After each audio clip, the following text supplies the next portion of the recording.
I try.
especially this last time, we had much better attendance in many cases than when there was alcohol. Yeah. And almost people have a drink before they come to the Yeah, meeting. yeah. So we'll see if that's gonna make any difference.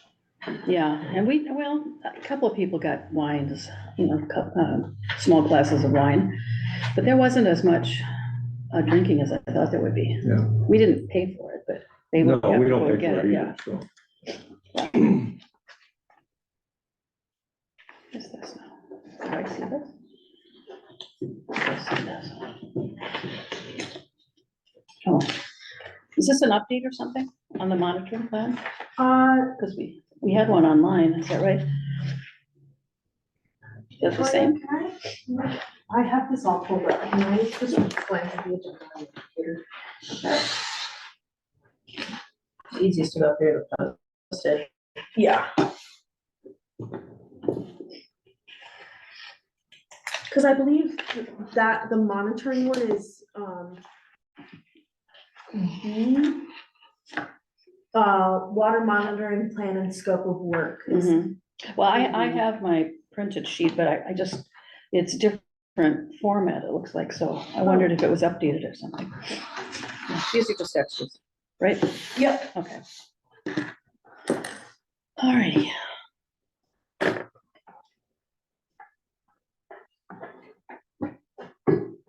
We had Barb Heidkamp was our first speaker from Lower St. Croix, and they each had a part to play. And then the next one was the Fisher, the regional DNR person from Hinckley. That's our office branch. And she's been on Comfort before doing survey work. She did the Score the Shore back in the early days of that program on Comfort in 2018. So we had that one compared to the new one, and it went down by a few percent, but not much, 2 or 3. Yeah, we've dropped a lot. Yeah, and then, so the second speaker was her. And so she talked about the interaction of natural shore and littoral areas for fishing. That's best fishing. It was when those plants can come back and you have a healthy ecosystem there. So that was really good. And then followed up by Aiden, he was our last speaker, and he talked about how to implement all of this with our grants and so forth. So it really, the flow was really great. Wish I'd taped it on my phone even. Yeah, how would you characterize the attitudes of the people around the lake as it relates to natural shoreline? I think that, there's people that, pay the money for the property and then they think they can do whatever they want to do. But we have 63% natural still. Yeah, And, or close to it. We're not like, the suburban lake. Right. You're a suburban lake, yeah. and people have to just understand that it's like,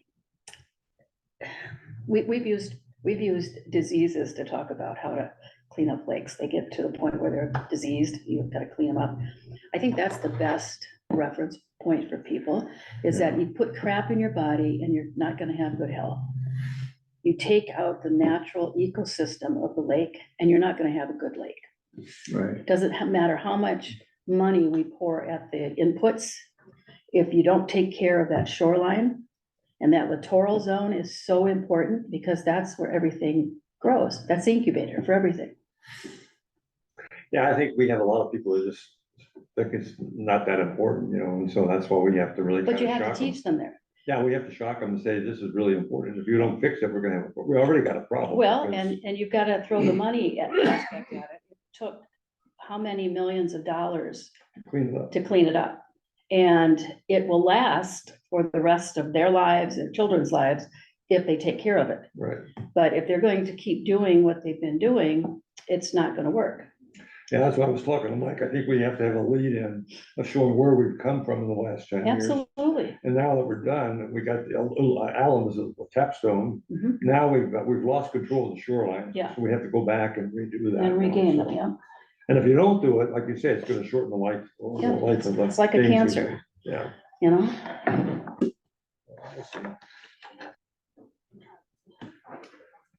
But you gotta be careful too, because some influential people will put a lot of money into their yards. Well, And then, They didn't have to and do then if it. you embarrass them by it, No, they're gonna take they could be a You're problem for not, us.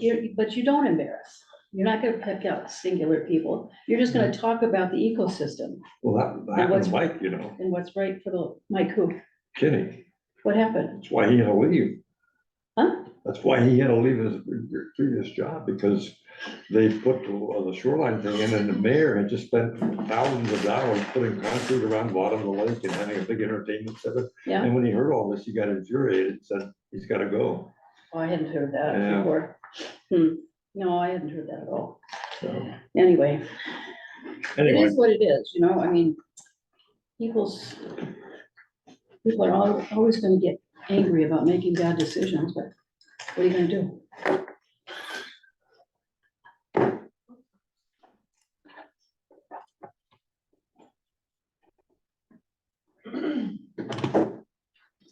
I called my father on the way here with a golf trivia question. Wasn't sure if he believed me, and he just responded with an entire lesson on golf. Hmm.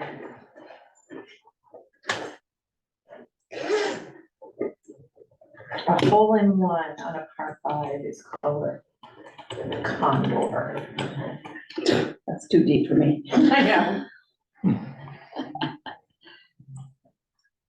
I'm glad people enjoy it. I mean, it's a sport, it gets them outside. But I can't think of a worse way to spend 3 hours. 3 hours if you're lucky, If you're lucky. nobody else is on the course. He goes on to tell me in detail several of the best shots he's ever had in his life and who he was playing with, the hole that it was on, the course it was on, and who he was playing with. How old is he?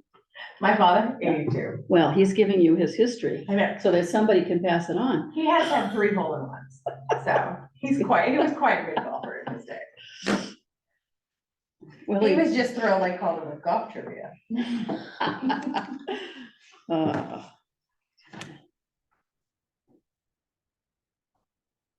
It's always good to get a text from your dad. mhm.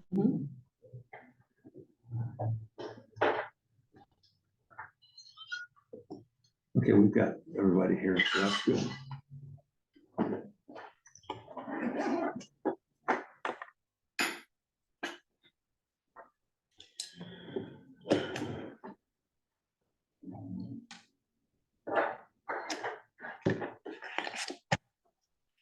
You're gonna do that, right?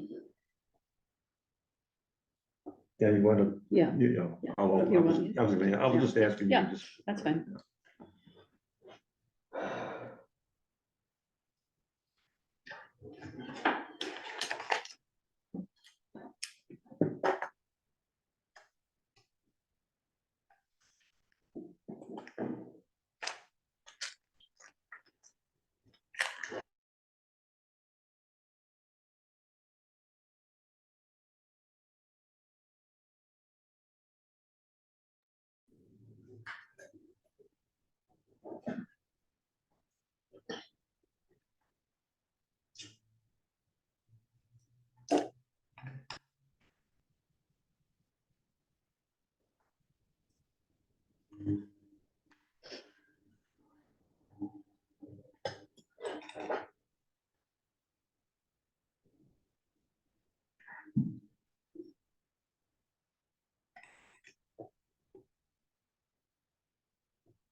Is Mike coming tonight? I don't know whether he's gonna be able to do, he may still be trailing. I thought he was here already, but they said that he was leaving today, so he might be on flights right now, so. So good evening, everybody, and welcome to the Comfort Lake Forest Lake Watershed District Regular Board Meeting. I'm gonna call the meeting to order at 6:30. It's March 14th. Why don't we actually have a roll call attendance, Tori, if you could, please? Manager Baki, I am here.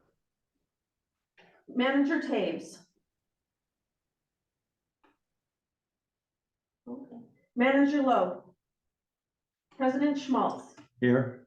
Manager Anderson. Here, Okay, I think Manager Taves is here. He may be, I saw him on the list here, so he just may be muted right now. So let's move on then to item 2, which is setting of the agenda. Are there any suggested changes or additions? Yes, I have one. Manager Anderson, go ahead. Under old business. Okay. I'd like to add continuation of our discussion really over the last couple of years about administrator succession planning. Okay. Okay, I've got that under old business as item A. Mhm. And is there any other suggested changes? The other thing that I wanted to just bring up now, when we do the water monitoring, I think, no, is that it? Yeah, the water monitoring plan. I'd like to have a little bit more time to go over that and read through it carefully before it's approved. I might have the wrong one though. It's the cost share, I'm sorry, it's the wrong one. It's the cost share program, number C. I didn't have enough time this past 10 days to really go through that. Okay. And I want to make sure that it's right because it was wrong for so many years and we implemented that pilot last year. And so I just want to make sure I Well, when we understand get to it. there, let's find out how critical it is that we, if we Okay. can move it, postpone it for 2 weeks or not. So we'll talk to Aid or whoever's gonna Okay. lead that part of the meeting, but I got a note on that. Okay, Postpone also, okay, good. So, Manager So Small, yes, Manager Baki here. yeah, go ahead, Manager Baki. Do we want to include under old business, the review of the SMART goals and approval? I would rather do that when we had Mike here. Okay, So Mike and I talked about that and, you know, we were so rushed. I just got back and he was here 4 or 5 days before he left, so we had to move things forward for another 8 days or so. So if that's okay with you, Manager Baki, I know you've done a really good job of pulling that together for us. I think that's just fine. It's just that on the 1st of April, we are scheduling the first quarterly review. And so it'd be nice to have those goals approved prior to that. Right, and hopefully we'll be able to do that. maybe we can add that to the administrator succession planning. Because the point of that is to set up a workshop for the board to have a deep discussion. We can maybe cover that at the Yeah, same time. and add that to that same workshop. So did you hear that, Dave? Manager Anderson suggested that we might include that activity into the succession planning workshop that we're gonna wanna set up after today's meeting. And that'll be set up after Mike gets back and hopefully before April 1st. Yes.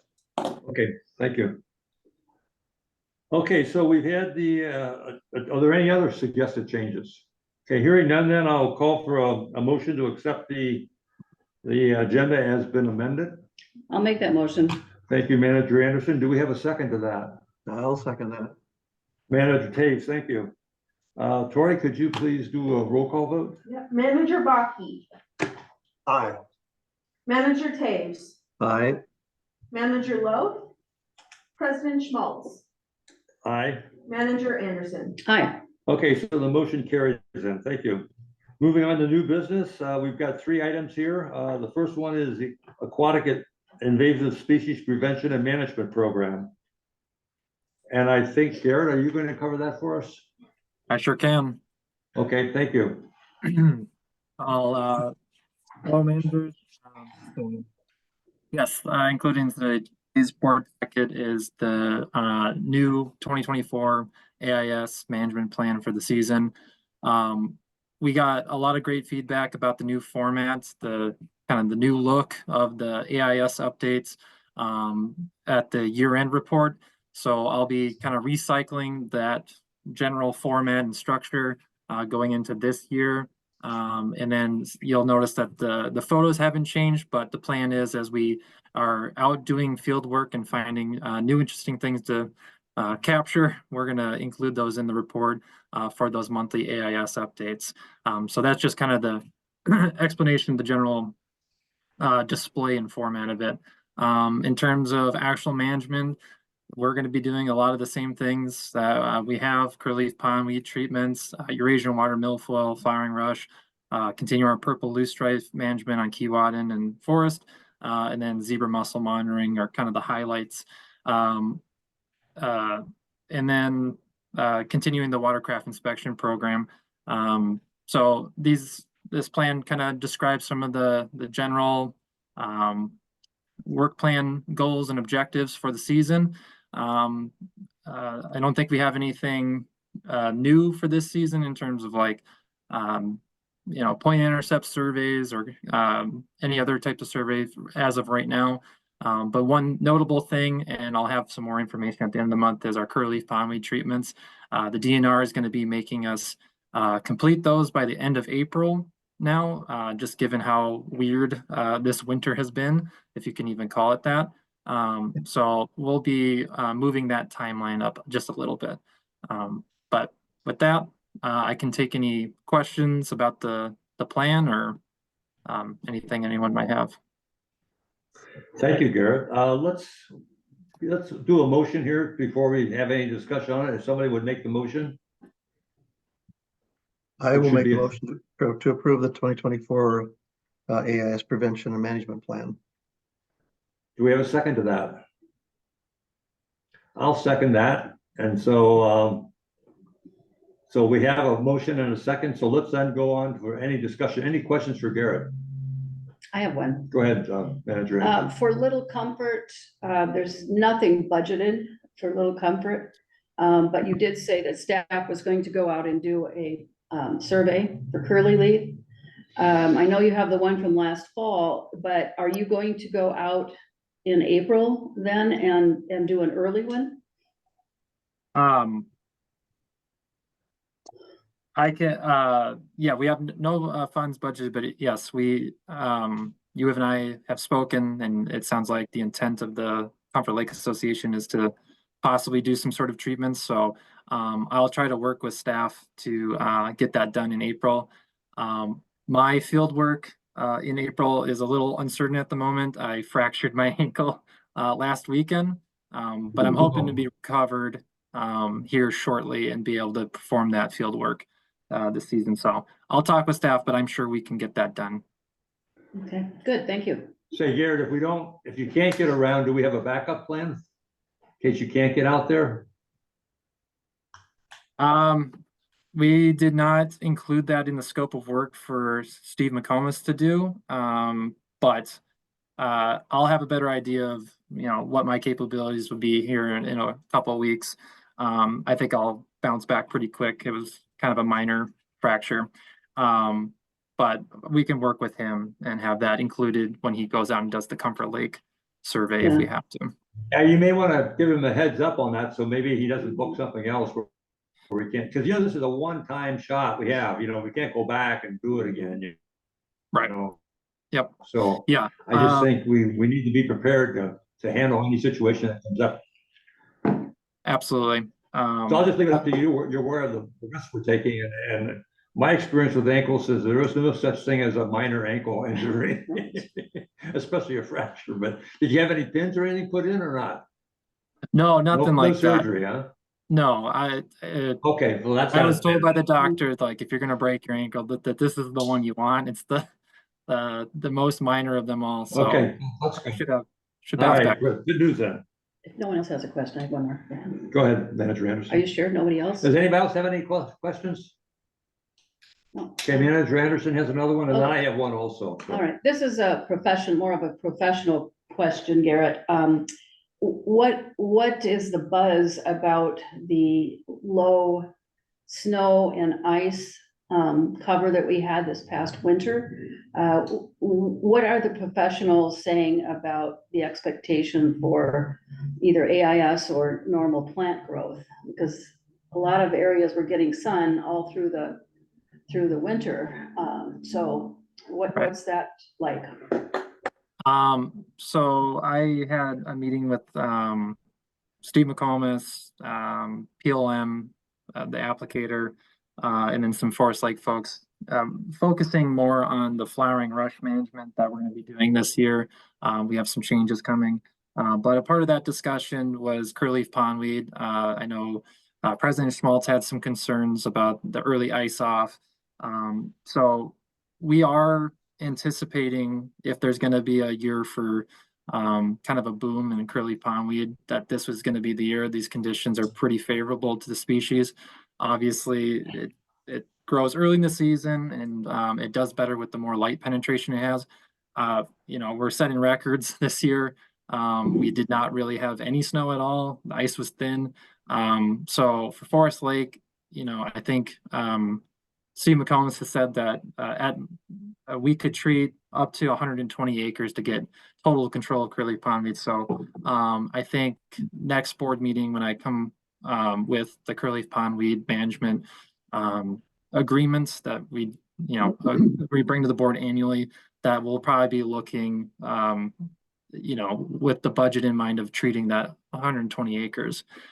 For some of our other lakes, we haven't been doing a whole lot of other treatments in like Bone Lake or Moody or Comfort Lake, but I think that we have to kind of go into this year expecting to maybe have to do something, just how, unusual this year has been.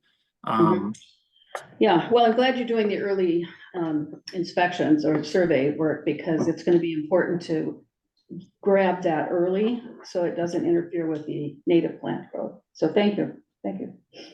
Garrett, I had a question also. With the early weather coming in, the water's going to heat up earlier and everything, so that's going to impact our water clarity and our tests, our monitoring work on the lakes, because we're going to be ahead of schedule, right, by 6 weeks.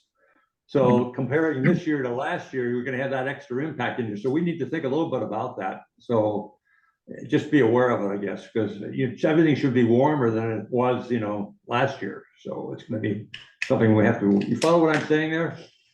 Yeah, no, definitely. The lake May will definitely be like June. May will be like June or July probably, because by the time we get there, and so all the readings are going to probably be skewed, higher. So absolutely there's something to think about, and maybe look at how you might measure the differences there if you could. That's all I have. Anybody else have any other questions for Garrett? Okay, good, Garrett. Thank you. Appreciate the good report. Thank you. Thank you, everyone. Take care. Next item then. Oh, we got a vote. We got a vote. Yeah, we got to accept the, so we have a motion and a second on board. Tori, could you do the roll call vote so we can accept it? Manager Baki, Aye. Manager Taves, Aye. Manager Lowe, President Schmaltz, Aye. Manager Anderson. Hi. Okay, so motion carries and the report's been accepted.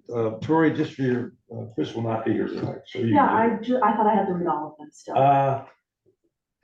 No, I don't think now so. you say up the front that he's Oh, absent. Yeah. Okay, Okay, yeah, so you're fine. You can just skip over them. okay. He had called in. So moving on, then the second item is the water monitoring plan and scope of work.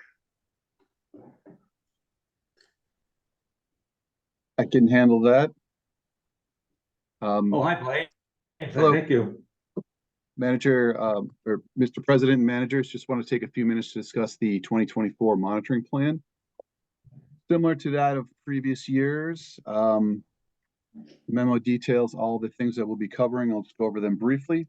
Our budget for this year, as set, the 2024 budget was $176,144. We're coming just under budget of that. Similar to previous years, EOR will be conducting the long-term stream monitoring, the effectiveness monitoring, and complete the reporting for the district. That report will include both stream, lake, and effectiveness monitoring. The stream monitoring itself will cover 6 long-term sites, as in previous years. And the effectiveness monitoring for this year will be the CR50 Iron Enhanced Sand Filter and the Highway 61 Sunrise River Wetland Project. EOR will also be collecting some filter media samples at the Broadway Iron Enhanced Sand Filter to determine if we need any maintenance or replacement of that filter media. And then they'll be using the lake monitoring data to evaluate the effectiveness of the alum treatment on Forest Lake last year. District staff will be taking the lead on the lake monitoring itself, assisting with the setup, maintenance, and water quality sample collection aspects of the long-term stream monitoring effort.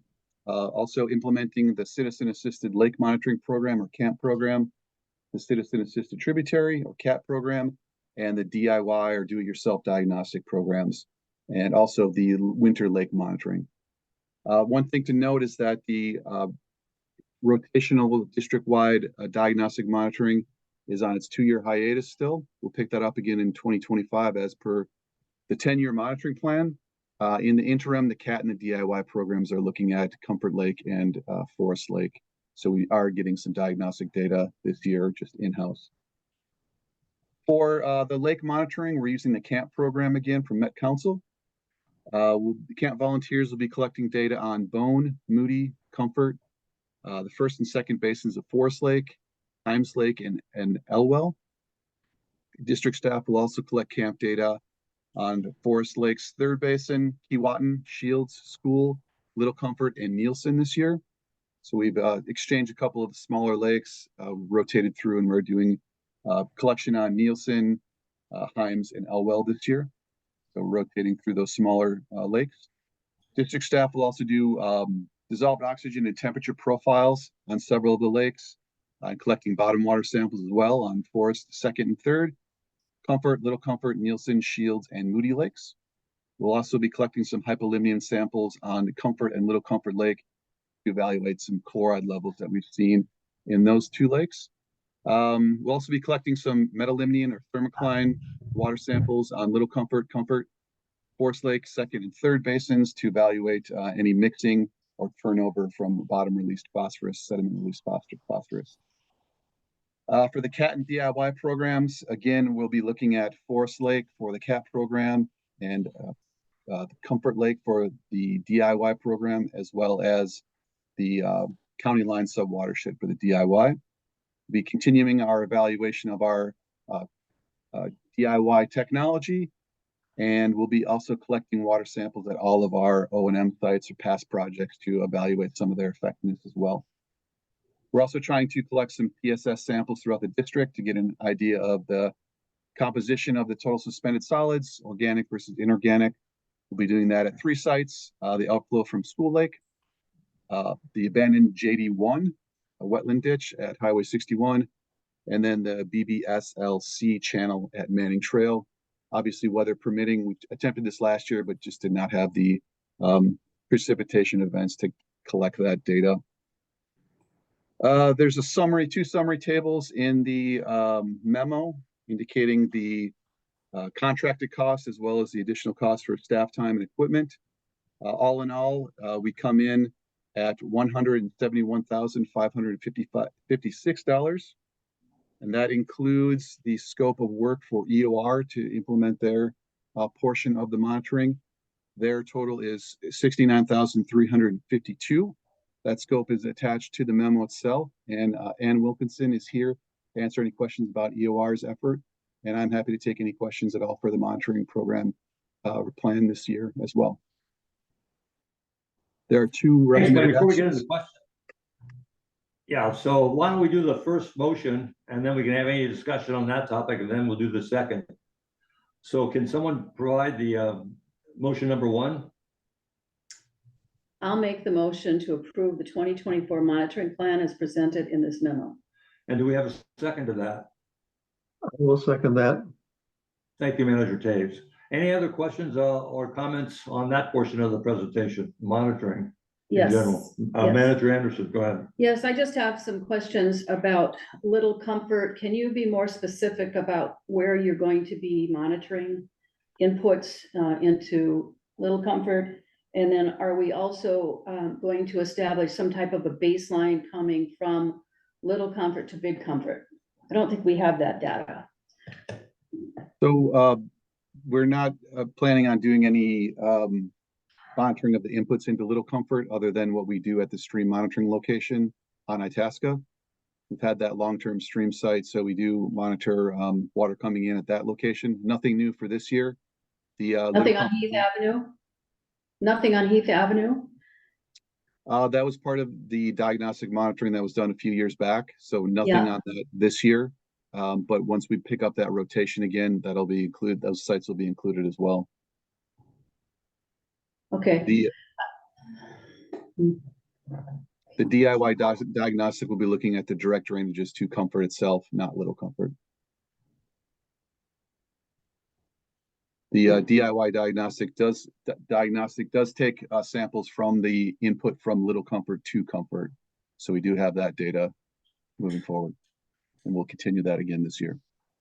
Yeah, I was just expecting that we would see more as, you know, we've gone through from Bone Lake to Forest Lake, and now we're down into the Comfort Lakes, that there would be a little bit more of that local monitoring at sites that we know are hot spots. So I think that's problematic for me, but We will be picking up the rotational diagnostic monitoring led by EOR in 2025. The DIY and the CAP programs are intended to be a supplement for that data to get some of the smaller micro drainages and get an idea or handle on where we might have loading coming from those flashier systems. okay. Okay, thank you, Blaine. Any other questions or comments? If not, then we have a motion and a second. Let's, Tori, if you could do a vote call on the motion number one. Manager Baki, Aye. Manager Taves, Aye. President Schmaltz, Aye. Manager Anderson. Aye, with reservation. Motion carries, and we'll move on then to motion number two. Would someone please provide the motion number two? I'll make the motion to authorize the administrator on advice of council to enter into an agreement with the EOR to complete tasks 1 through 3 as in accordance with the 3/05/2024 scope of work and in an amount not to exceed $69,352. Thank you, Manager Anderson, and I'll second that motion. That's Manager Schmaltz. Any other questions on the work that EOR is proposed to be doing for us? Or any comments? No, but I would like just to be able to contact them and talk directly about Little Comfort and Big Comfort and what other areas we might want to look at.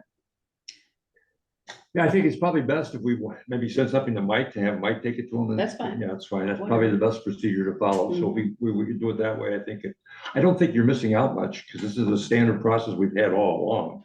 It's just that we don't do that at the inlet at Heath Avenue until every 3 or 4 years or whatever it is. Yes, I know, but we're in the process of doing all kinds of planning for the Little Comfort and Big Comfort sub-watersheds. So it's our time. You know, just as we looked more intensely at Bone Lake and more intensely at Forest Lake when it was time to focus on those sub-watersheds, I'm looking at what extra insight we need to be gathering to do the best job for Little Okay. Comfort and Big Comfort. All right, that's fine. That's why we put it through Mike and then he can work with you and AOR then on that one. Okay, hearing no other questions on the motion number two, Tori, if you could please do the roll call vote. Manager Baki, Aye. Manager Taves, Aye. President Schmaltz. Aye. Manager Anderson. Aye. Okay, motion carries and the report is accepted. Okay, moving on to the number C item, the 2024 cost share program policy. Aiden, are you gonna cover that? Yep, I can cover that. Can everybody hear me all right? Mhm. Yes, let me just ask you one question. How critical is it? Well, first of all, are you gonna be covering any new information from the last time we reviewed just several meetings ago? There were a couple changes that were made that I can Okay. highlight. And then if your question is, how critical is it that this is approved now? Yes, that would be can- the other question I had. So for my administration of the cost share programs, it's not essential. Currently, we're operating under the policy as approved in 2023. As we start Okay. receiving applications, it becomes critical.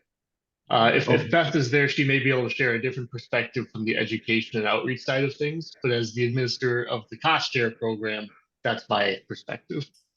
Okay, so Manager Anderson had requested some time to look at this more thoroughly, so I think we can provide the extra 2 weeks to do that. Based upon your acceptance of that timings, which it sounds like it's not gonna be a problem. So why don't you go make some comments and then we'll go from there. Sounds good. All right, thank you. I can just kind of highlight the changes that are made. The attached memo does say that non-substantial changes were made. I do have one, I guess, change that has been made subsequently that I would highlight, which is we are looking at changing the name of the program previously known as the Watershed Legacy Payment Program Administrator Kinney in this document has proposed the name of Watershed Property Tax Credit Payment Program. So Administrator Kinney's intention there was to highlight the tax kind of payment element that is available of this program. In the pilot year, we simply provided payments directly to the 6 participants. One of the changes that's made in this policy for 2024 is we've better outlined how payments could be received towards a participant's property taxes. That's something we are working on with counties, and we've come to an agreement with them in a way that administratively is easy for everybody involved. So that's something we intend to offer through the 2024 cohort. And so that name has been offered by Administrator Kinney. Our council has offered some perspective on avoiding the use of the term credit in the tax context. So we likely will be making some edits to that name. But beyond that, those are the substantial changes that have been made. Well, keep in mind that the CAC is just advisory to the board. And so don't make changes just based on that input. Bring it to the board so the board can kick it around and make sure. What's troubled me always is the use of a government title that everybody identifies with. So there's no hiding from that. And is it really a credit on taxes? Or is it a reimbursement of taxes? We have to get our lawyer to, I think, weigh in on that, not tonight, but really, really help us understand the right wording. But if that's appropriate, then people would identify with it readily. So you're rewarding for good behavior, but how do you enforce it? How do you know that that credit's actually going to taxes? Are we having to be involved with rebates at the county level, you know, where all the property taxes are administered? Or how does that work? You know, I'm still not clear on how that works. If it's a direct payment, then I'm not sure that we can call it a tax benefit or a reduction, because we don't know where that money's gonna go. Might just go in their normal checking account and be used for anything. You know, it's still accomplishing the reward aspect of this, but that wording is real tricky. So we need to have some time, I think, to legally look into that. Okay, thank you, Manager. Any comments on that, Aiden? Have you guys discussed this a little bit?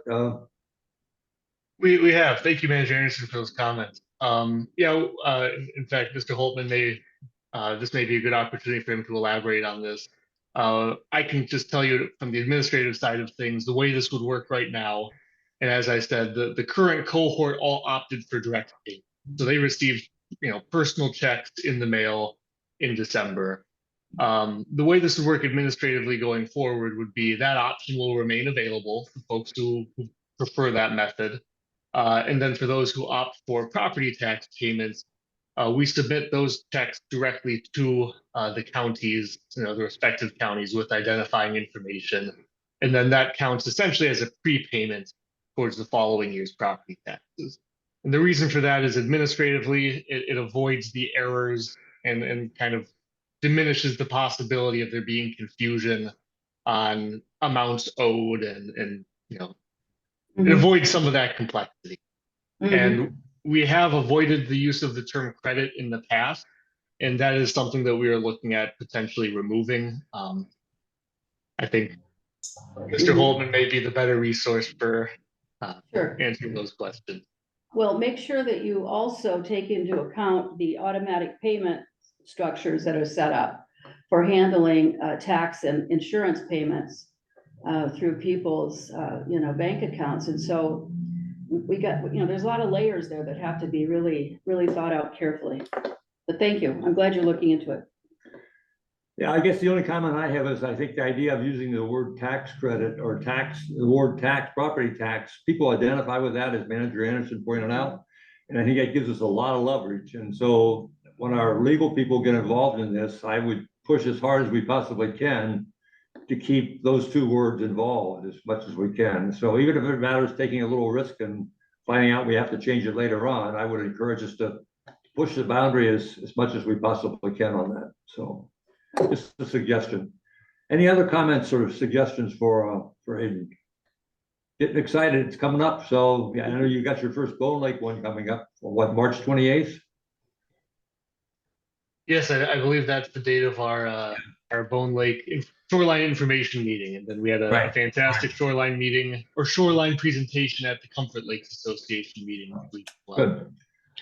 All right, well, thank you. Any other comments or questions? No, I just concur with it. I was gonna mention that. Aiden did a nice job. Our other two speakers did a great job last night. Our crowd wasn't as big as we had expected, but the food ran out, so that's a good thing. So we had hungry people, both for the food and for the information. They were very engaged, and to talk to the speakers.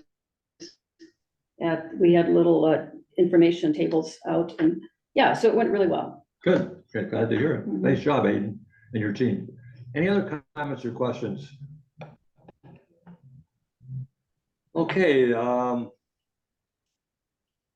we're not going to approve this week, so we'll do the motion in the next meeting then. So we make a note of that to make sure we follow up on that. Maybe we could, I'll make a motion to table until the okay, why don't we do that? 3/28 Yeah, that's, meeting. okay, and I'll second that motion to table. So then we'll do a roll call vote. Manager Baki, Aye. Manager Taves, Aye. President Schmaltz, Aye. Manager Anderson. Aye. Okay, motion is tabled then until the next meeting, and hopefully we'll Mhm. follow up that, get on the agenda for the next meeting. Yeah, and they might have some information on the Right, tax there right. too. Okay, good. Okay, then moving on to old business, work session discussion on the administrative succession plan. So Yeah. I think we don't want to get into that tonight, do we? No, I just want to give the board just a little background. I talked to Mike about this, obviously. I didn't realize he was going to be gone today, but he knows. We talked about it several times. Several years ago, we started talking to Mike about a succession plan. We were talking about 10 years at that time. Just within the last couple of weeks, talking to Mike, it sounds like he and his wife have made plans that are going to be sooner than that. So he's looking at maybe 4, at the maximum 5, ideally 4 years from now. And so we need to speed up our discussion about this, and it's gonna take longer than it does at these shorter meetings that we have twice a month. So tonight, I'm just asking for the board to approve a workshop, hopefully sometime in the next 2 to 3 weeks. If we're trying to get before that April 1st review of his goals, then I would say sometime before the next meeting then, Right, or the few days after it, if there are any available. But if the board is agreeable, we could set up a meeting. When's Mike coming back? I think in 8 days. Is that correct? Does anybody He's know? anticipated to be back on Monday, the 25th. Oh, okay. He's out all of next week, although Alright. he may have limited access to internet, No. particularly more towards the end of the week. No, we want it back. So, Okay, so it'll if have to be after that. yeah, so does that work with everybody's schedules to have something in that 2 days before the meeting, the next meeting? 'Cause that's what it would be, right? 26, 27. Right. Mhm. Well, maybe we can do a survey and find out, or can we just check Yeah. here?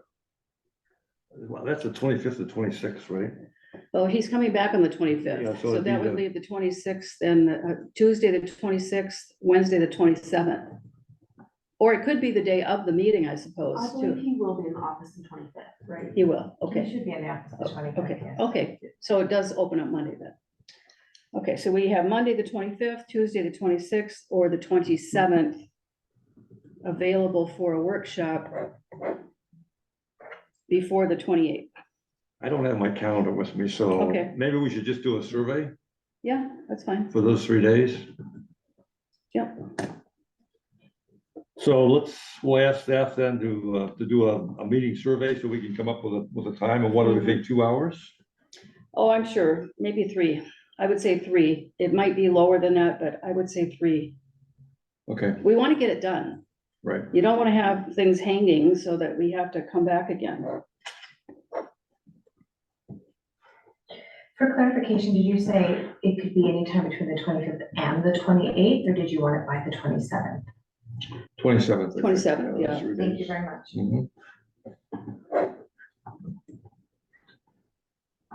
Okay, Manager Smalls, yes, Manager Baki?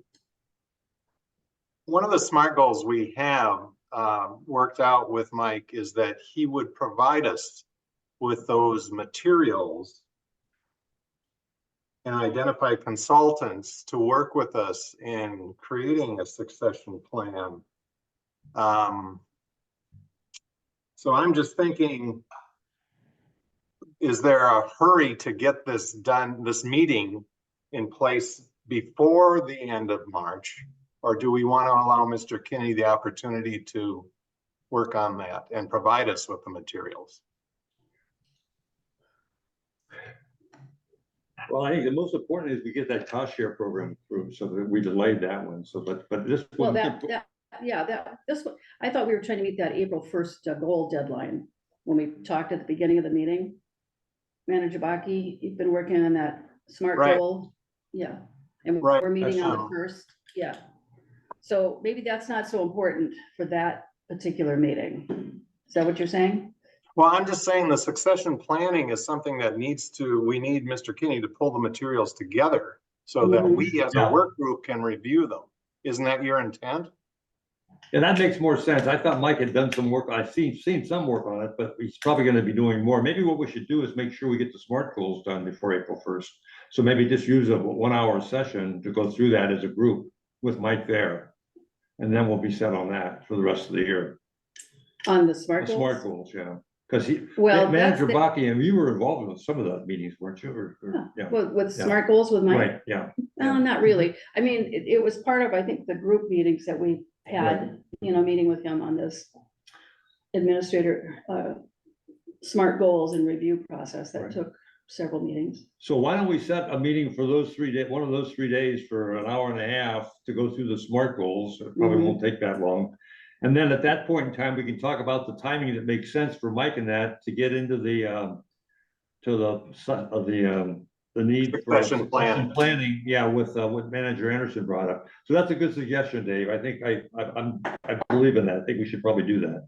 So why don't we? I if would everybody appreciate agrees- that, Manager Schmaltz. I would appreciate that we focus time as a board to go over those goals with Mike one last time and be comfortable with them. I know when Mr. Taves, Manager Taves and I met with him recently, he was comfortable with what we have. Okay, that'll be good. So let's do that then. We'll have, we'll look for those 3 days, 25th, 26th, or 27th, to have an hour and a half meeting to go over the SMART goals with Mike at that point in time. And then at the same meeting, we'll discuss then what the timing would be Mhm. to move into the Yeah. succession planning, which is Yeah, down the road quite a ways, yeah. yeah, I think that makes sense. And then the meeting on the 1st, Dave, is, how does that fit into this plan?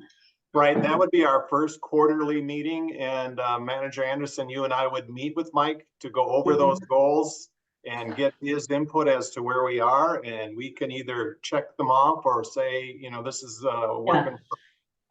Okay, so these are the ones that we're finalizing, the 25th, 26th, Right. and 27th, Right. right? Okay, Yes. I got it. I got it Then now. we'll be on schedule, like last year we got off Yeah. schedule a little Yeah. bit because. They are two distinct conversations, so, Right, yeah, I think that's appropriate. Right. Okay, good suggestion, Manager Baki, thank you. So does staff have that after that confusion discussion? Okay, good, thank you. Okay, so that takes care of that new old business item. So then we need to move into program and project updates. So the first one is project update, number A. Blaine, are you gonna cover that for us? I sure can. Thank you. Yep. Tori, do you have the presentation uploaded, or can I share screen? I have it on my screen. Are you able to share your screen? Yes. Maybe. Oh, here we go. All right, so just wanted to provide a few updates on our active projects and some other projects that we're working on. Hopefully you can see my screen here. We have 2 active projects. The first is the WJD6 Western Tributary Wetland Enhancement. Again, this is a wetland enhancement excavation of a shallow wetland habitat to divert flow from an old ditch into this new shallow wetland with restored hydrology to allow sediments to fall out of the system, a longer residence time within the wetland, and remove approximately 20 pounds per year of phosphorus from that ditched system. We also have a tremendous amount of TSS that will be removed at this location as well. The project is largely completed, was excavated. The excavation was completed at the end of January of this year. All the winter site restoration and stabilization was completed shortly thereafter. The final things that we need are final restoration of the driveway. Once we get past the freeze and thaw cycle here, hopefully in a month or whatnot, that'll be taken care of, the final grading, and then some additional tree, shrub, and plug planting in the wetland itself, and to restore some of the areas that were disturbed for the project implementation. Got a few photos of the project itself.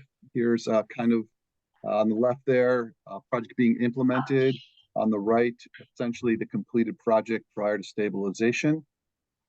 And then the project after stabilization that's begun to fill with water coming in through the system as things are thawing out. So this is looking really good, easily seen from Highway 97, kind of by Tim's Marina. Good job, looks nice. Thank you. Their active project is the Moody Lake Capstone projects. This is a series of 3 projects, several small wetland enhancements, legacy load removal, and some improvements to the Moody Lake Park. We're in the implementation phase. We should have approximately 58 pounds of phosphorus reduction from this project and 150 pounds of TSS removed annually.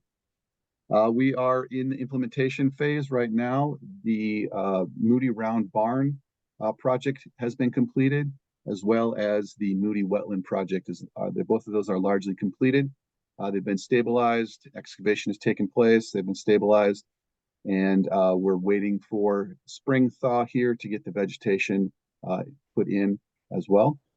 The spring will also be completing the Moody Park rain gardens. There'll be a series of rain gardens along the parking lot, and some also stabilization of the shoreline there near the access to that park. So that'll all occur this spring. I believe we're scheduled for the end of April to try to get that going. And as you're aware, there were some spoils taken from this project placed near Bone Lake. That material has all been removed, and that area has been stabilized so that those sediments are no longer a threat to Bone Lake at this time. Got some photos of the projects themselves. Here's the Moody Round Barn. So you can see it's completely stabilized. There'll be some plugs placed in here, planted here this spring in that low area, and then some trees added in as well. The Moody Wetland, this is pre-stabilization. It's since been stabilized since this picture. There'll be a series of plugs and trees and shrubs added here as well. And some overhead view on the left there, and on the right is that spoils area near Bone Lake. As you can see, all the material has been removed and the area has been stabilized, seeded, and stabilized with straw mulch. The final element that we have here to look at our project is the Little Comfort Lake Subwatershed Enhancement Project.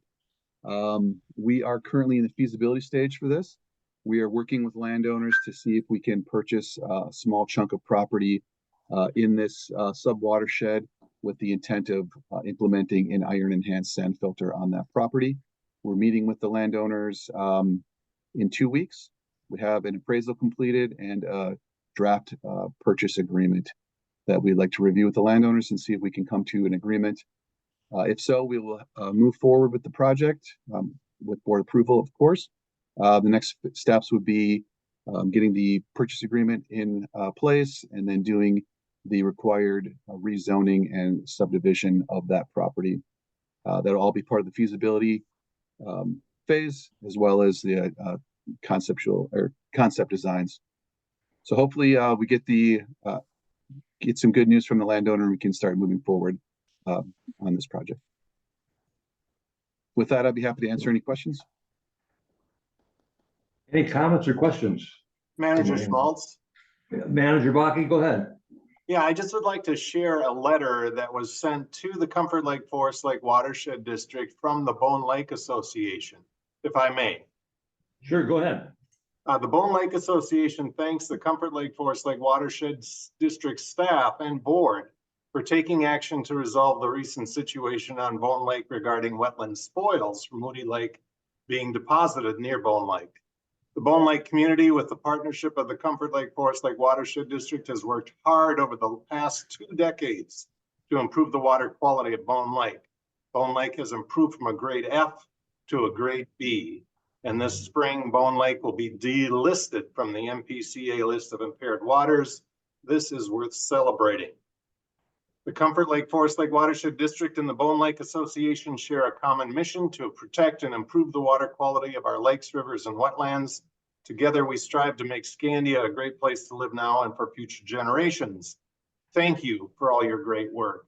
So I just want to acknowledge that the Bone Lake Association understands the work that was done to get this accomplished, and they greatly appreciate it. Thank you, Manager Baki. Thanks to the Bone Lake Lake Association. Yeah, thank you. Very nice. Yeah, I also want to mention to Blaine and the team that was working on that Moody Lake spoils issue that we had, that was a good recovery effort, and everything turned out fine. And so want to applaud your quick action and recovery on that situation. So thank you. Yep. Definitely a team effort. Anything else? Any other comments on this? Okay, hearing none, then we'll move on to the program update for permitting. Thank you. Yeah, I think Mike Sandergaard will go ahead and share his screen.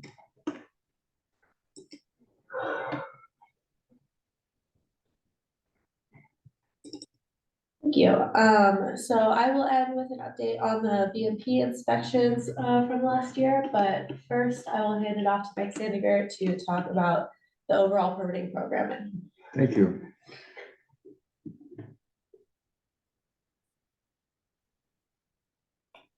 Thank you, Victoria. Good evening, Mr. President and managers. Bear with me while I juggle my multiple screens here. So we'll be doing a program update for permitting, focusing on the year of 2023. This is kind of just a brief overview of the work that we have accomplished. There was a total of 1,304 site inspections, with about a 97% compliance rate on those inspections. We have 32 active permits, and there was a total of 33 permit applications throughout the year of 2023. Of those 33 permit applications, 14 were approved. And then we also had 44 permit closeouts in the year of 2023. And that includes permits that were approved from earlier years as well. This was kind of an interesting year for inspections. As you can see in the January and February, we usually have a lower number of inspections. And then once we reach into the spring and summer, we tend to ramp up the number of inspections we do. So in the winter, we do an inspection once every 2 weeks, and then we do weekly inspections in the summer. But you can see on the right side of the graph there, we certainly didn't have a normal winter this year. So we kept up with a high frequency of inspections all the way through September to November, with a slight decrease in December. That just goes back to our adaptive management strategy. With the warm weather, contractors were still doing a lot of work. So we felt it was important to continue those weekly inspections to protect our water quality. And as you can see, we average about 150 inspections a month. The slide here shows a comparison of inspections completed to hours of staff time. 2023, as you can see, we easily had the most inspections we've had over the last couple of years. And the time spent on inspections was also lower than past years and a little bit more than 2022. Kind of another way to look at those inspection numbers is number of inspections per hour. In 2022, we were at about 7.6, and then in 2023, we were at 7.9. So not a huge difference in amount of time spent on inspections between 2022 and 2023. But we did have a great improvement in inspections per hour. That's due both to the great staff we've had the last couple of years, as well as the implementation of our new tablet system. It really reduced a lot of that administrative time spent on permit inspections.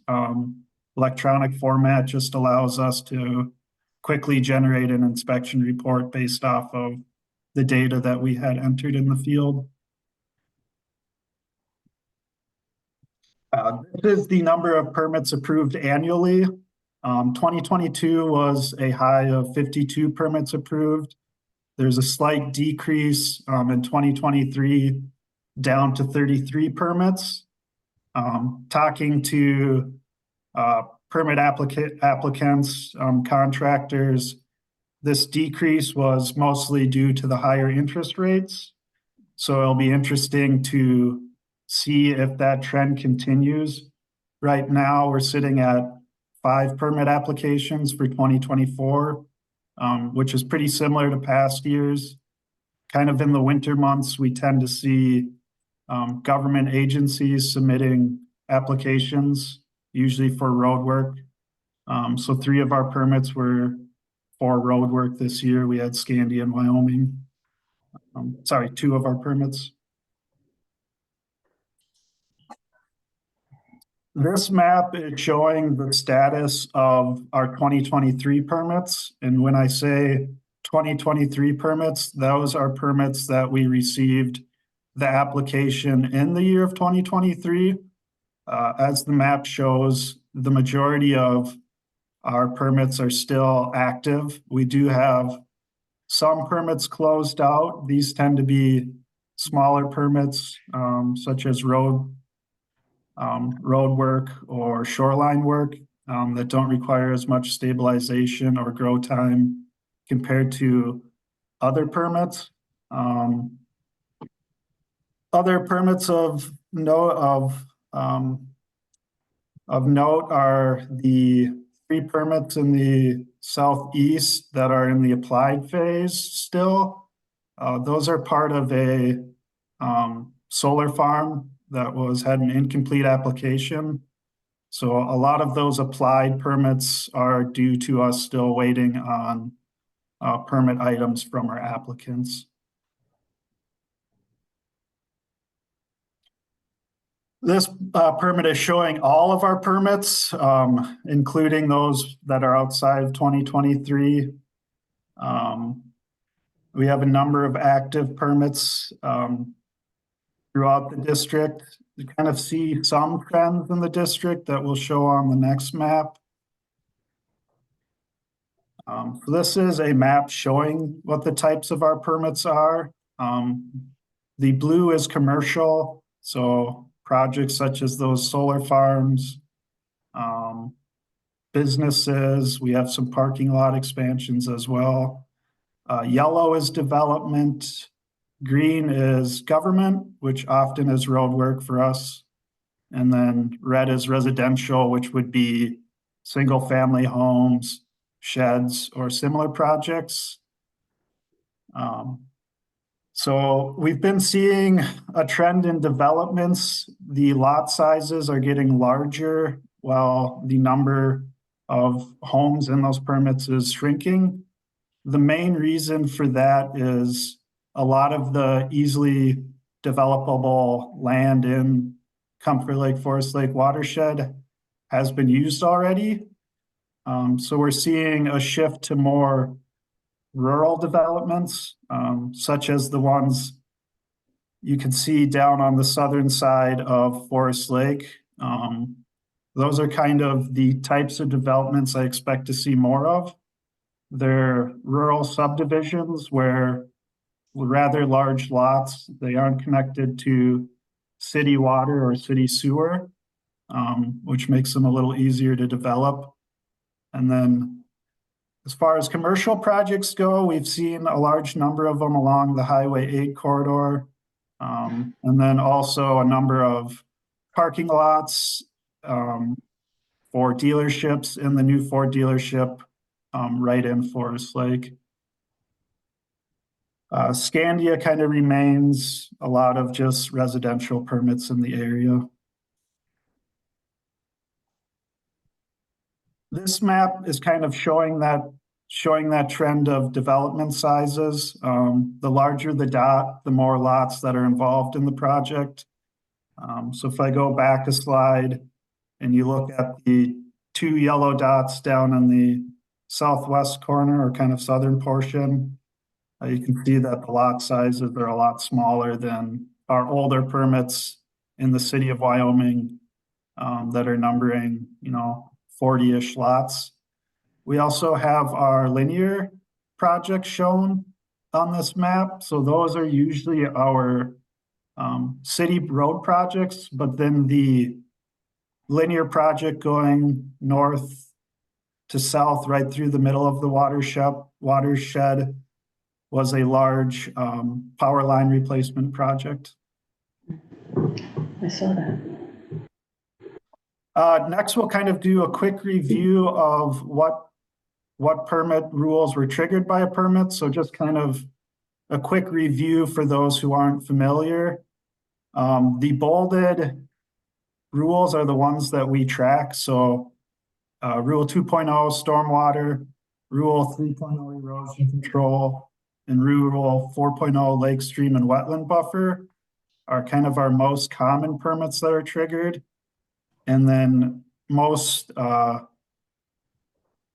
permits also have some sort of Rule 9 through 10, the fees or financial assurances as well. So out of our 2023 permits, we had about 7 that triggered our stormwater rule, and then close to 30 for the sediment and erosion control, and 4 for our buffer rule. Rule 9 is our fees. So if you notice, it's lower than our number of our sediment erosion control.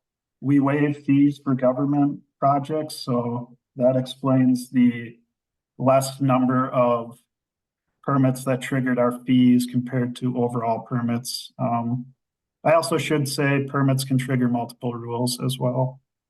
And then Rule 10 is our financial assurances, which are required for a lot of our stormwater projects or buffer projects. Say, Mike, I had a quick question. Sorry to interrupt, but you have a number 12 is violations. Could you make any comments on what that is and so forth? I mean, it's not violation enforcement. I mean, Rule 12. Yeah, Rule 12, that would be, Chuck, please correct me if I'm wrong, but that would be the board having to take action on permits that are out of compliance. And we did not have any enforcement actions.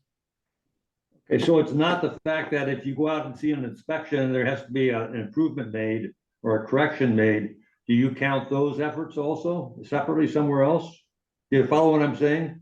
Yeah, so if we go back to an early slide, that's our 97% mean site inspection compliance. Okay. So if we're on an inspection and we find something wrong, that's where it's noted. It's not noted under the enforcement action. Okay. Thank you. That's outstanding, Yeah, that honestly. is unbelievable. I know you've improved in that area a lot, and I think Well, training and everything else has a lot to do with training the contractors, et cetera. It eliminates a lot of the problems before they occur. So it's that's great work. it's the discipline of the permit program, Right. Really, and it has to be consistent and it has to be thoughtful and thorough. And that just tells me that they're out there doing their jobs every single day on every single permit site. Mhm. And that's what is supposed to happen. So that's wonderful. You can't get Thank you. 100%. with No, human we beings. cannot, no. But this is pretty darn close. Good job. Yeah, thank you, manager. I'd also like to give some credit to Victoria. She's been a huge part of our permitting team and actually does the majority of our inspections. So it's that high in compliance rate is, you know, really a team effort. I was looking right at her when I said that. I'm glad. Yeah, She's no. she's here, yeah. She can't escape. I'll come back. I might be getting towards the end of the presentation. I'll now hand it off to Victoria to talk about some of the really innovative work she's been doing. We've even had some other districts ask about this, and you know, it's really us trying to stay on the innovative edge of watershed management. So now I'll hand it over to Victoria. Thank you, Mike. So as specified in maintenance agreements and declarations, we've completed staff inspections for BMPs for 2023. I found that 79% of the 53 sites that we inspected were mostly compliant and functioning as designed. Many of the sites have multiple BMPs, so there was a total of 94 BMPs inspected this year. Nice. The next slide. So this map shows every site that has a BMP within the district. You can see the green are buffers. They're mostly located around the lakes for the shoreline buffers. There's also several wetland buffers throughout. There's also stormwater treatment that takes many forms. It's highly concentrated in downtown Forest Lake. Tends to be a bit more urban. I like to think of that as the Comfort Lake sub-watershed. I like this map. I mean, I'm distinguishing between a buffer and a stormwater treatment pond, basically. So, Yeah, and then we have several sites that have both, and those are the purple triangles. There's some examples on the left of the top image is a shoreline buffer, and then below that is a water body crossing, which I think is off of Highway 8, if I'm remembering correctly. And then below that is a stormwater pond that has a wetland buffer behind it, which is somewhat visible, so that would qualify as both. Next slide, please. So this year we're piloting an online inspection form, which should increase responses for self-inspections and make it more efficient for staff inspections as well. In 2023, we received 6 self-inspections that were completed. Our goal for the future is 90% or higher participation. We have quite a ways to go. I'm hoping that this tool will really help, you know, in the spirit of adaptive management, and hopefully that will make it more accessible for some. Thank you. Yeah, now, if any, Mr. President or any managers, if you have any questions, we'd be happy to answer them. Thank you, Mike. Any questions or comments? I'd like to follow up on something you just said about self-inspections. Would you describe that more, please? Yeah, so owners of the property are expected to complete their own inspections once a year. They use the same forms that we do, along with one extra that has current contact information so that we can email them with reminders. But yeah, that is written in our agreements. So that is after the completion of the initial project, though, correct? Yeah. Okay, so then after that, they're responsible and they can tap into this online at Survey 123? Yeah. It's wonderful.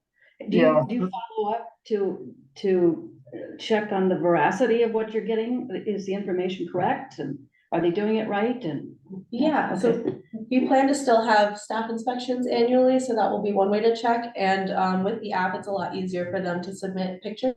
So I think that'll be a That's the big difference there jump too. That's wonderful. Good, just like zebra mussels. Love it.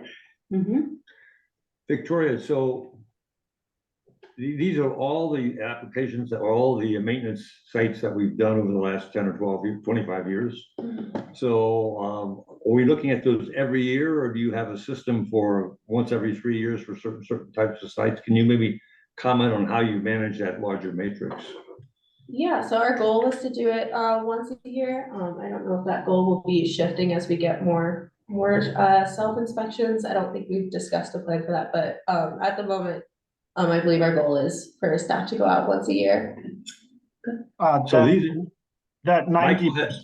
the 90, we want to inspect 90%, and that's based off of the watershed management plan. That would be 90% staff inspections, and then also that self-reporting rate we want to increase as well. And Victoria's done really good work on this. As she said, we've had low responses in the past, so we're looking for ways to improve that.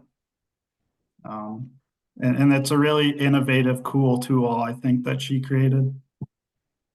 Yeah, I know, I've always been pushing for a system to look at our maintenance sites that we've done in the past, because we didn't have a formal system for a number of years, and each year I keep asking for it, so this is great news to see that this is moving forward the way it is. I think it's wonderful. Thank you. Did you design the app? Is that what I just heard? But yeah, I used Survey123 to design the whole survey. So, Okay. yeah. Wonderful. So now what about city sites? How does that fit in? Like, there's a lot of stormwater ponds around the area. I'm not sure we put those in. They were there when we actually started. So what about those? Is that city responsibility then? Yeah, we have a number of those on the map. Those, we've been working closely with the city to make sure that they have a full list of what they're expected to maintain. We actually recently met with the city of Wyoming in a meeting that Beth coordinated. So I was able to go over those with them. But yeah, it's similar. They are also often doing their own inspections. Whether they send those over to us for our files kind of varies. But that's also an option that they can just send the inspections they've already completed, so they're not doubling their work. Yeah, I know that based upon our working with them on their stormwater ponds, they have like maybe 200 stormwater ponds around, and there wasn't being much done on that. But then we finally got them to start working using MS4 dollars each year to do 1 or 2, and we prioritized them for them, if I recall correctly, and they're now doing 1 or 2 ponds a year. It's expensive, something $70,000 or $80,000 per pond in some cases. So they seem to be doing that now. So that's really good news. So. Yeah, from what I could tell, most of them were, or all of the ones that inspected by the city were functioning pretty much as planned, with some minor things that I noted, like trash or cattail monocultures. But yeah, they all seem to be overall functioning as expected. Good. Any other questions for Victoria or Mike? No, I just have a question about the maps they're using as the underlying, and the reason for that is that you can see the water flow pretty darn clearly on these maps. This would be a good one to use for our corridor, our Greenway corridor, at least the first stab at where it is. But I'm assuming that kind of bluish grayish area and those darker areas are groundwater and flow patterns. So that's what struck me about not only the information that they're giving us, but that underlying map where we have a really good start on the corridor project, Greenway corridor. All right. Good. Very good. Yeah, nice work. Thank you for sharing that with us. Nice job. Moving on, then we've got one more item, C, program update on outreach materials. This, President Schmaltz, Adam is not here, and so I told him that I would just present on this. It's less of a presentation, more just informational for the board. Adam has been aggressively kind of getting our workshop and community education coursework scheduled. He's actually at a community program this evening. And so these are just some of the upcoming events and the flyers. Generally, most of these flyers you would see online. So are there any questions about that? I see that the banner is added for the 25 years. Mm-hmm. Yeah. Were you going to do the start year and the current year, or just leave it like that?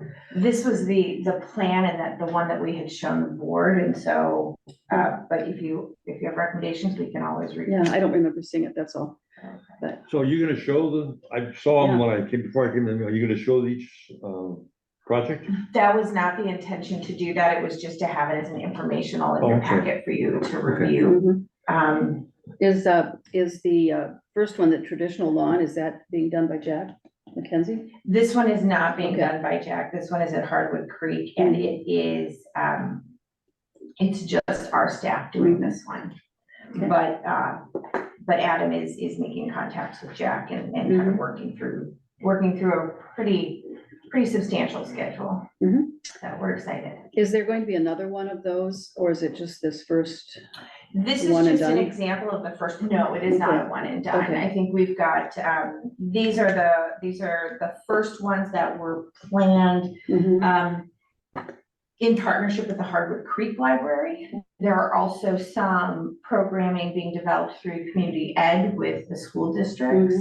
And there are other programs with the Wyoming Library. Okay. And so these are just examples of the first ones that he wanted to make sure that we're getting in front of the board.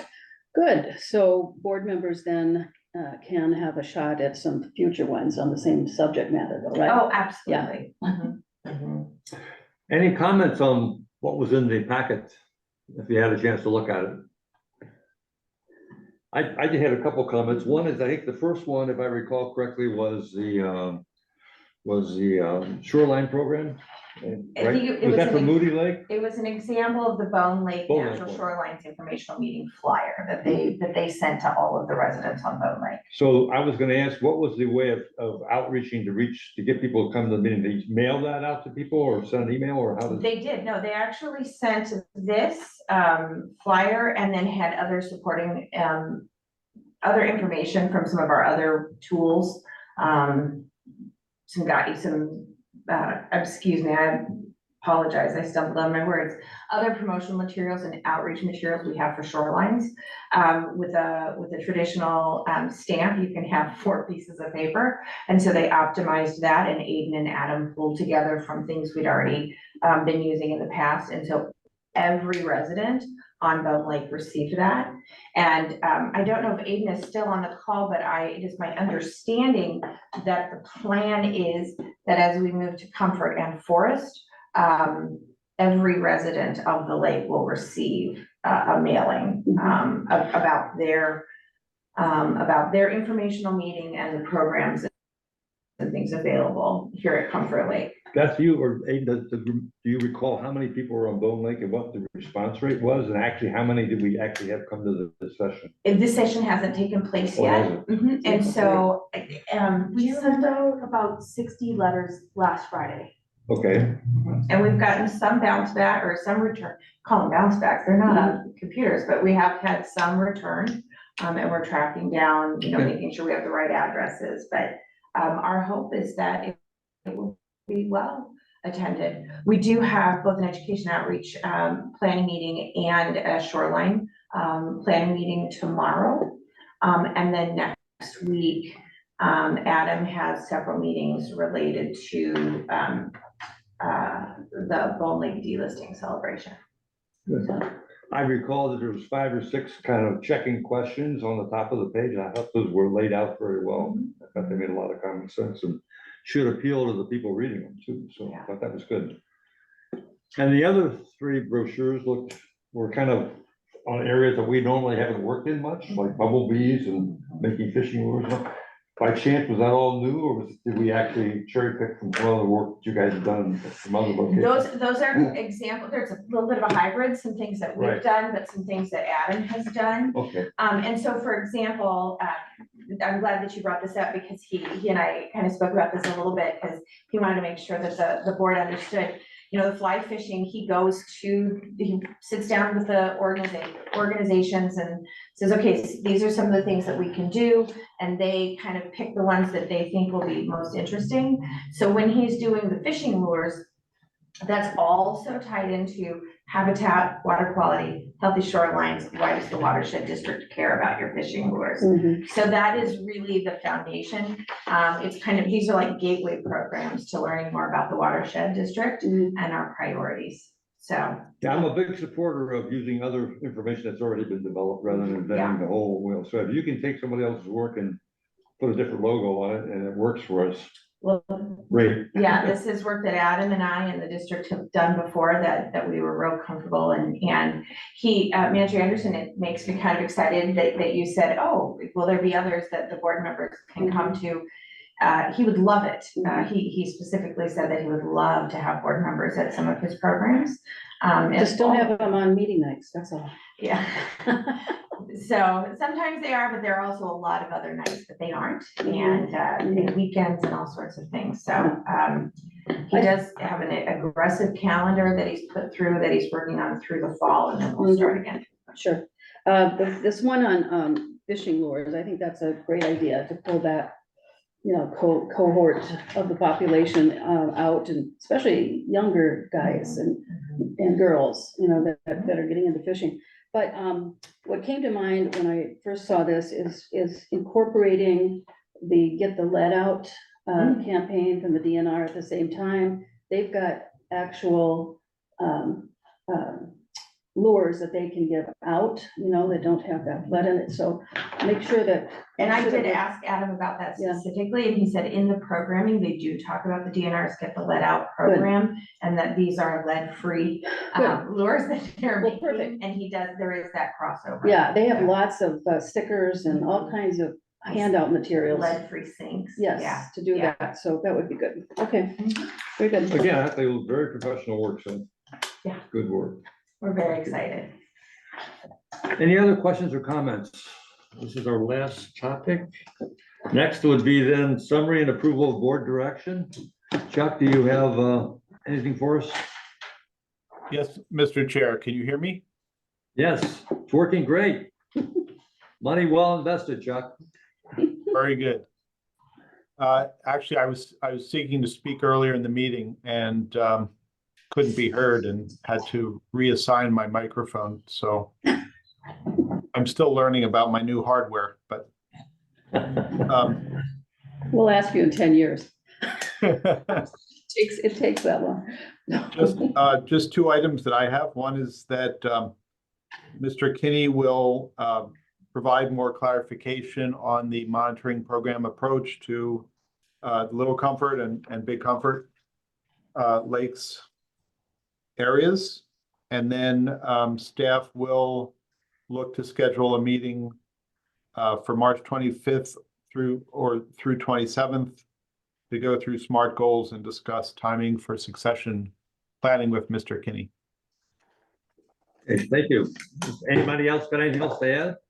Is Aiden still on? Oh, not to that list, but I have a question for Aiden, if he's still on. Is he still on? Let me see if he's here. I think Aiden dropped off. Okay. Well, maybe you know this question. On the CAC agenda that was sent out, it has a district property overview. What is that topic about? I believe I cannot speak, I can't confirm perfectly, but I do believe that it's an overview of like the property formerly known as the Cranberry parcel that's now the North Shore, and then looking at some of the other tax forfeit properties that we own. Okay, yeah, that would be nice for us to have too. I've asked for that repeatedly, so make sure we get that information. Absolutely. Okay, well, nothing else. Are there any other comments or questions we have to go through before we adjourn? Okay, hearing none, then I'll entertain a motion to adjourn. I'll make that motion. Thank you, Manager Anderson. Do we have a second? I'll second. I think Manager Bakke beat you, Manager Taves, so we'll give it to Manager Bakke. Troy, do you want to have a roll call vote, please? Manager Bakke. Aye. Manager Taves. Aye. President Schmaltz. Aye. Manager Anderson. Aye. Okay, motion carries. Meeting adjourned. Thanks, everyone. Good meeting, and we're done relatively early. Thank you. Take care. Thanks, guys. Thank you. Night. Night.